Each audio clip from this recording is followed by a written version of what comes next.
Assalamualaikum, salam sejahtera untuk kita semua. Perkenalkan, nama saya Martina Eka Sinta. Saya adalah dosen Fakultas Teknik, Program Studi Teknik Sipil, Universitas Kristen Palangkaraya. Pada saat ini saya sedang mengikuti sertifikasi dosen tahun 2025 di Dharma Perguruan Tinggi, yaitu pengajaran di Fakultas Teknik, Program Studi Teknik Sipil, Universitas Kristen Palangkaraya. Saya mengajar mata kuliah. Yang pertama, manajemen konstruksi. Yang kedua, rekayasa ekonomi. Yang ketiga, pemindahan tanah mekanis. Dan yang keempat, rekayasa sungai. Mata kuliah yang saya ambil sebagai video untuk mengikuti sertifikasi dosen tahun 2025 yaitu mata kuliah manajemen konstruksi, di mana mata kuliah manajemen konstruksi dengan kode mata kuliah 3723 dengan mempunyai bobot 2 SKS. Bahan kajian mata kuliah manajemen konstruksi yang saya ambil yaitu poin nomor 10, yaitu penggunaan sumber daya manusia untuk sebuah kegiatan proyek. Sedangkan untuk RPS, saya mengambil di pertemuan 14 dan 15. Yang salah satunya saya mengambil yaitu sumber daya dalam sebuah proyek. Tujuan mata kuliah manajemen konstruksi yaitu memahami konsep manajemen konstruksi, struktur organisasi, standar operasional dan pelaksanaan, jadwal pekerjaan, sumber daya manusia, dan bagaimana bekerja sama dengan tim. Tujuan mata kuliah manajemen konstruksi tentang sumber daya manusia yaitu mahasiswa dapat mengelola sumber daya manusia dan dibuktikan dengan sertifikat keahlian, tenaga ahli, dan tenaga terampil yang didapatkan atau diperoleh dari sebuah asosiasi profesi yang ada di Kalimantan Tengah ataupun asosiasi profesi yang ada di seluruh Indonesia yang dilayan kepada mahasiswa, yaitu terdiri dari beberapa bagian. Yang pertama yaitu kehadiran sebesar 10%. Yang kedua UTS terdapat 20%. Dan ketiga tugas atau praktikum ada 40%. Dan yang terakhir adalah UAS dengan 30%. Itulah pembagian bobot untuk penilaian akhir untuk metode pembelajaran yang saya laksanakan, yaitu yang pertama saya melakukan pembelajaran di dalam kelas. Dan yang kedua, saya mengajak mahasiswa untuk terjun langsung ke lapangan, yaitu mengunjungi salah satu asosiasi profesi yang ada di Kalimantan Tengah, yaitu Asosiasi ASTTI yang sudah terakreditasi secara nasional dan dapat melaksanakan sertifikasi melalui LSP ASTI.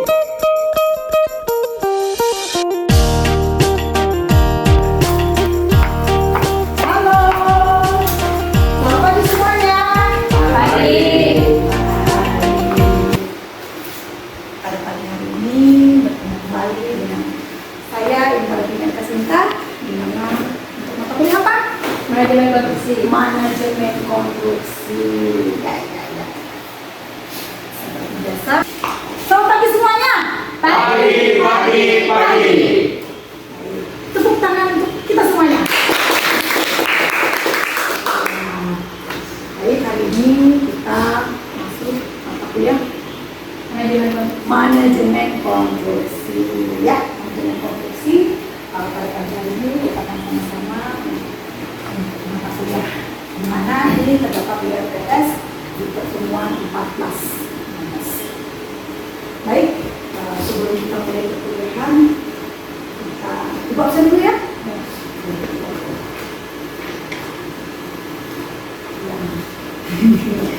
Coba Ibu Nahdani. Oke, terima kasih ya. Tommy. Hadir, Bu. Jimmy. Hadir, Bu. Terima kasih. Arya. Aduh, ya, terima kasih. Selanjutnya kita akan mulai kebiasaannya ini yang akan dipimpin menurut sesuai dengan kepercayaan kita masing-masing. Berdoa mulai. Berdoa selesai. Terima kasih.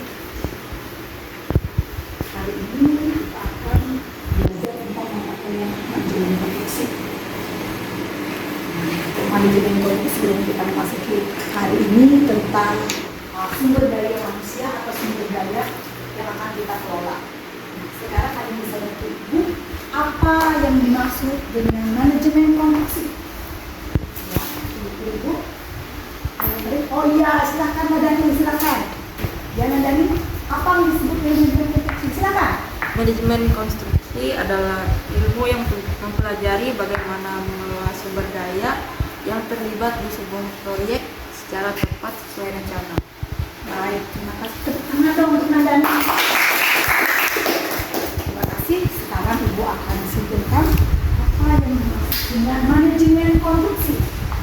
Manajemen konstruksi adalah ilmu yang bagaimana kita dapat mengelola sumber daya manusia yang sesuai diaplikasikan dalam sebuah konstruksi. Dan di dalam manajemen konstruksi itu ada 5 hal penting yang kita pelajari. Yang pertama adalah manpower. Manpower itu orangnya, manusianya. Siapa nanti yang akan bekerja di proyek? Manpower. Yang kedua adalah material, bahannya. Kalau di proyek itu ada bahannya, itu ada agregat. Kalau bangunan itu ada semen, pasir dan sebagainya. Dan yang ketiga apa? Mesin, betul. Mesin itu contohnya apa? Kalau kita kerja di jalan, kita perlunya ada ekskavator, bulldozer, dump truck, terus apa lagi? Ekskavator, dozer, dan juga cangkul juga termasuk. Terus apa lagi selain cangkul? Ayo, ada teknik cangkul, selain apa cangkul? Argo, sekop, betul. Itu mesin alat yang digunakan, itu dikelola. Lanjut siapa? Money. Jangan malu bilang money ya. Money itu apa? Duit, uang. Iya. Kita nggak akan bisa kerja kalau kita nggak punya uang. Jadi uang kita kelola. Ada dari. Selanjutnya apa lagi terakhir? Metode atau metode. Kalau kita kenal nanti kalau di sebuah proyek itu ada kerangka acuan kerja yang kita gunakan sebagai metode untuk melaksanakan sebuah proyek. Baik, ini mata kuliah kita sebelumnya, bagaimana kita mempelajari tentang manajemen konstruksi. Nah, kali ini kita khusus adalah mempelajari tentang manpower atau orangnya, sumber daya manusianya. Siapa saja sumber daya manusia yang akan kita lihat. Dari hari ini kita akan belajar apa itu manpower manusia. Bagaimana kita mengetahui? Nah, manajemen konstruksi, manpower itu adalah berhubungan dengan namanya tenaga kerja konstruksi. Tenaga kerja konstruksi, di mana tenaga kerja konstruksi itu adalah setiap orang yang memiliki keterampilan, pengetahuan, pengalaman dalam melaksanakan pekerjaan konstruksi yang dibuktikan dengan sertifikat kompetensi kerja atau SKK. Mereka adalah individual yang terlibat berbagai jenis pekerjaan di lokasi konstruksi, mulai dari pekerja kasar hingga tenaga ahli. Ya. Jadi itu yang dimaksud dengan tenaga kerja konstruksi. Manpower tadi, orangnya, tenaga kerja konstruksi yang akan bekerja di bidang konstruksi. Nah, setiap pengetahuan dan keterampilan, dan yang kedua dia memiliki sertifikat kompetensi, terus beragam peran, nanti ada perannya, nanti ada yang menjadi tukang baku, ada yang menjadi dirinya, ada yang jadi SE-nya, ada yang manajer, ada yang mandor, itu perannya. Dan punya tanggung jawab masing-masing. Jadi manpower tadi atau orang tadi punya tanggung jawab masing-masing sesuai dengan spesifikasinya, dengan bidangnya yang dia pegang, SKK-nya yang sudah dia pegang, bahwa dia sudah dinyatakan kompeten untuk sebuah pekerjaan. Nah, nanti setelah kalian menyelesaikan di Fakultas Teknik ini, kalian memerlukan namanya ijazah pendamping ijazah minimal jenjang 6. Belum ahli ya, karena setelah ahli itu baru 2 tahun, kalian bisa mendapatkan sertifikat terampil. Yang nanti kita bisa langsung melihat di lapangan bagaimana proses dan proyek tersebut. Baik. Ini misalnya ada proyek jalan nih, berarti kita memerlukan tenaga teknis jalan, ahli jalan, media jalan, orang perencana jalan. Kalau dia pegangnya sertifikatnya, ayo boleh nggak kerja? Tidak. Jadi harus sesuai dengan kompetensi. Itulah disebut dengan sumber daya, manpowernya. Orang yang mengerjakan itu sudah sesuai tidak? Kompeten tidak untuk mengerjakan. Dan setelah kita melalui pelatihan, kita juga sudah melakukan uji kompetensi, barulah kita dinyatakan kompeten atau tidak. Bisa tidak kompeten? Bisa banget. Karena kamu tidak memenuhi standar asesor berhak. Tidak kompeten, sehingga kamu belum ikut pelatihan lagi, ikut track lagi, belajar lagi. Jadi tidak semua orang ikut profesi langsung lulus, tidak seperti itu. Setelah kalian dinyatakan kompeten, barulah terbit SKK sesuai bidang yang kamu permohonannya tadi. Misalnya tadi minta jalan, sesuai nih. Sekarang saya mau ambil media, nih kalian mau ambil media, ya jelas tidak kompeten. Karena media itu dia minimal S1 punya pengalaman sekian dan sekian, apalagi utama umur ijazah dan sebagainya tidak bisa, sehingga Anda bisa tidak kompeten. Tapi bila nanti kalian mengambil jenjang 6, boleh. Ya, jadi kalian sudah teknis terampil yang bergabung di. Kalau kita kompeten, kita dapat sertifikat. Kalau tidak kompeten dapat nggak? Kalau tidak kompeten dapat nggak? Tidak, jelas tidak. Gimana sih dapatnya? Oke, berarti kita kalau tidak kompeten, berarti kita harus meningkatkan sumber daya kita lagi, pengalaman kerja kita lagi, mengasah kita. Setelah kita memiliki sertifikat, langsung seenaknya kita lihat-lihat untuk kerja? Tidak. Kita tetap diatur oleh undang-undang dan akan berdampak pada perusahaan proyek. Dan kita juga diatur oleh undang-undang jasa undang-undang. Kalau kita melanggar dari etika atau undang-undang itu, sertifikat kita bisa dinyatakan dicabut. Berapa lama sih Bu masa berlakunya SKK? Kalau sekarang itu 5 tahun. Kalau 5 tahun itu belum selesai gimana Bu? Ikut lagi. Sudah dinyatakan sudah pilot ya, sudah habis masa berlaku itu lagi. Maka masuk ke alternatif. Ya, terima kasih. Itulah paparan Ibu pada pagi hari ini tentang manpower atau tentang sumber daya manusianya. Orang yang boleh bekerja, orang yang akan bergabung di dunia profesi. Oke, tepuk tangan dong untuk kita semuanya lagi. Ini mata kuliah kita pada pagi hari ini tentang sumber daya manusia atau manpower. Apakah ada pertanyaan? Sebelah kanan Ibu? Ya, sebelah kiri ada pertanyaan? Oh iya, silakan. Apa itu contoh dari asosiasi tenaga profesi dan asosiasi tenaga badan usaha? Terima kasih. Contoh asosiasinya ya? Asosiasinya yang mana ya Bu ya? Oke, khususnya di Kalimantan Tengah. Ada yang bisa bantu Ibu nggak? Pas Ibu jawab. Jadi tadi kita sudah tahu asosiasi profesi dan asosiasi badan usaha itu berbeda. Contoh, nah nanti kalian kalau mau ikut dalam bergabung di dunia konstruksi, bukan mau ikut lagi ya, kita akan pasti bergabung dan ikut di dunia konstruksi nanti untuk melibatkan diri kita untuk berkontribusi khususnya di Kalimantan Tengah untuk membangun kota kita ini, di mana kita akan mendapatkan sertifikasi untuk sertifikat atau SKK. Di mana mau dapatnya? Di seluruh Indonesia bisa kita ambil, tapi kebetulan kita di Kalimantan Tengah, kalian harus mencari asosiasi profesi yang terakreditasi nasional. Karena banyak asosiasi yang belum terakreditasi. Nah, contoh yang Ibu tahu sampai saat ini, yang nanti juga akan kita kunjungi, ya, kalau untuk asosiasi profesi yang terkenal sampai saat ini itu adalah asosiasi badan usaha itu yang terkenal untuk kontraktor, untuk pelaksana itu bisa bergabung di Gapensi, Gabungan Pengusaha Indonesia yang ada di Jalan Ponorogo.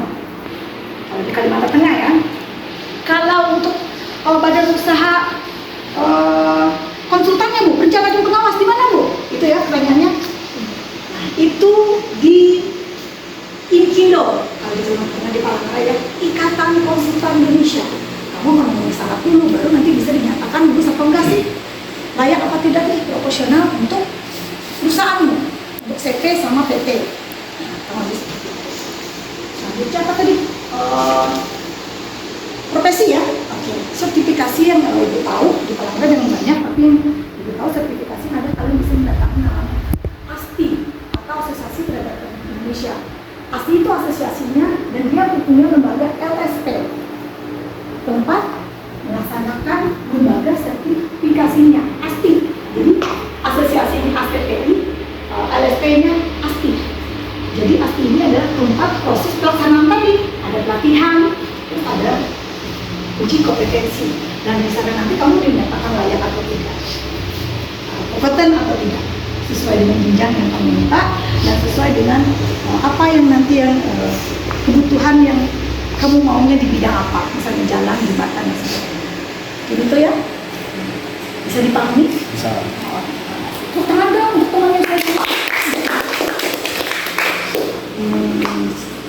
Ada lagi pertanyaan berikutnya? Izin bertanya Bu. Iya, silakan, siapa nama? Jimmy. Oke, Jimmy, silakan. Ya. Bagaimana cara kita mengetahui seseorang sumber daya konstruksi? Bagaimana cara kita mengetahui seseorang itu memenuhi standar ya, maksudnya Iya. memenuhi standar, dia adalah sudah bisa dinyatakan profesional atau dia ahli atau dia sebagai tenaga kreatif. Bagaimana caranya kira-kira? Bagaimana cara membuktikannya ya maksudnya Jimmy? Iya. Cara membuktikannya adalah Ibu ya, punya sertifikat. Betul, tepuk tangan deh. Punya sertifikat SKK sesuai dengan jenjang. Itu pertanyaannya. Ada lagi yang ingin ditanyakan? Ya? Nggak ada? Nggak ada. Kalau nggak ada, kita tepuk tangan semua untuk kita semuanya. Baik.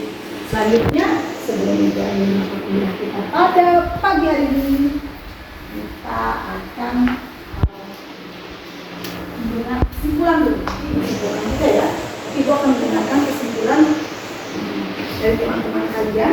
Apa itu tenaga kerja konstruksi yang sudah kita bahas pada pagi hari ini, dan juga bagaimana kita mengetahui orang itu kompeten atau tidak. Silahkan. Siapa yang bisa bantu Ibu sebelum Ibu simpulkan? Saya Bu. Oke, silakan. Dari materi yang telah kita bahas dapat disimpulkan tenaga kerja konstruksi merupakan aset penting dalam industri konstruksi yang berkontribusi pada pembangunan infrastruktur dan bangunan. Keterampilan, pengetahuan dan kualifikasi mereka adalah kunci untuk kesuksesan proyek konstruksi. Ya, terima kasih. Berarti kesimpulan kita pada pagi hari ini terhadap kondisi sumber daya manusia ini, terhadap kerja konstruksi ini adalah aset yang akan terlibat di dunia konstruksi khususnya di Kalimantan Tengah. Jadi seperti itu. Selanjutnya yang kedua apa? Ini bisa bantu Ibu? Saya Bu. Oke, silakan. Siapa namanya? Ramos Bu. Iya, Mas. Silakan, Mas. Ayo, Mas. Untuk mengetahui sumber daya manusia yang diperlukan di sebuah pekerjaan konstruksi adalah memiliki sertifikat ahli terampil sesuai dengan bidang yang dijenjang. Oke, terima kasih ya. Tepuk tangan dong, Ramos. Baik, sebelum bahas mata kuliah kita hari ini, kita ada dua penting yang kita pegang tentang sumber daya manusia. Yang pertama, sumber daya manusia itu adalah aset orang atau pemerintah, bahwa kita mempunyai sumber daya manusia yang kompeten. Nah, yang kedua, bagaimana cara kita mengetahuinya? Nanti kalau mau gabung di konstruksi sebagai owner atau sebagai pemilik proyek, bagaimana sih kita mengetahui orang ini untuk sesuai kompetensinya? kita menggunakan sertifikat. Sertifikatnya bukan yang abal-abal ya, tapi sertifikat resmi yang dikeluarkan oleh asosiasi yang sudah berapa tadi? Terakreditasi. Baik, terima kasih. Itulah kesimpulan dari mata kuliah kita hari ini, yaitu tentang kemauan kita. Dan minggu depan saya akan ajak kalian langsung ke salah satu, yaitu asosiasi profesi yang ada di Kalimantan Tengah. Nanti kita akan lihat bagaimana prosesnya.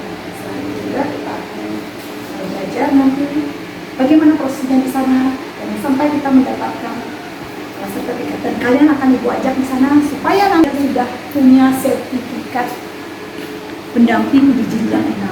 Jadi kalian setelah selesai bisa bergabung di baik, itu bisa disampaikan. Terima kasih. Sebelum kita akhir mata kuliah kita hari ini, kalian suka tepuk tangan ya. Kita tepuk tangan yang meriah untuk kita semua hari ini.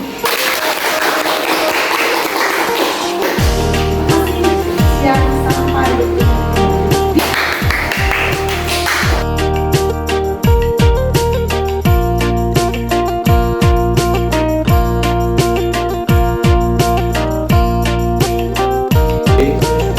Nama saya Ferdinand F. David, lembaga sertifikasi profesi, saya ketua lembaga sertifikasi profesi ASTI Palangkaraya. Saya akan coba menjelaskan apa itu ASTI dan apa itu LSP. Yang pertama-tama, ASTI ini adalah lembaga asosiasi profesi teknik sipil, bisa bergabung dengan kita di sini sebagai wadah untuk menyalurkan aspirasinya. Dan kita mempunyai beberapa program pembinaan untuk pengembangan profesi. Kegiatan kita ini adalah menyelenggarakan sertifikasi profesi. kita harus memiliki namanya SKK yang ada dari jenjang 4, 5, 6, 7, 8, 9. Nah, salah satu tempatnya itu di sini. Nah, sudah Ibu katakan juga mahasiswa ini nanti yang sudah mau wisuda, sekarang itu namanya pendamping ijazah 6, harus wajib ada. Nah, bergabung asosiasi ASTI ini adalah salah satu asosiasi yang sudah terakreditasi yang ada di Indonesia, nasional di Indonesia. Jadi berlaku di seluruh Indonesia untuk ASTI. Seandainya nanti mau ada LSP ASTI, nanti mungkin di Bandung mau asesmen di sini bisa. Kalau asesmennya di Palangkaraya, nanti mau ikut lelangnya di Jakarta, di Bandung, seluruh Indonesia bisa. Berbagi. Oke, selamat siang. Silakan. Terima kasih Ferdinand. Untuk sertifikasi, pertama kalian mendaftar dulu. Di sini tempatnya biasa registrasi, dan setelah tempat registrasi nanti akan dicek berkasnya, syaratnya ditanyakan nanti sesuai bidang. Tidak semua bisa ikut sertifikasi dan tidak semuanya pasti lulus, Bu. Tidak akan dilihat kompetensi kerja. Setelah berkasnya 3 hari kemudian Anda dinyatakan boleh ikut asesmen untuk bertemu dengan asesor. Nanti akan dipersiapkan berkas sehingga kita yuk bisa sama-sama lihat tempat asesmennya di sini. Ini ruang kerja. Ini tempat namanya tempat uji kompetensi. Nanti ada satu peserta yang akan diuji sesuai jenjang. Nanti ada 2 orang asesor yang akan menguji dan akan mengisi portofolio. Nah, ini ruangannya biasa tempat yang digunakan. Nah, setelah selesai melakukan uji kompetensi dan sertifikasi, hasil sudah disimpan oleh asesor dan akan diserahkan ke TUK LSP. Nanti akan diproses oleh admin. Proses admin akan dikirim ke pusat dan menunggu apakah nanti berdasarkan rekomendasi dari berarti Anda dinyatakan lulus dan bisa menggunakan sertifikat itu. Sertifikat itu digunakan 5 tahun sekarang. Kalau dia mati gimana, Bu? Ikut lagi sertifikat, kita mau direnovasi. Mungkin itu saja yang bisa Ibu jelaskan kepada kita semua. Terima kasih. Kita tepuk tangan.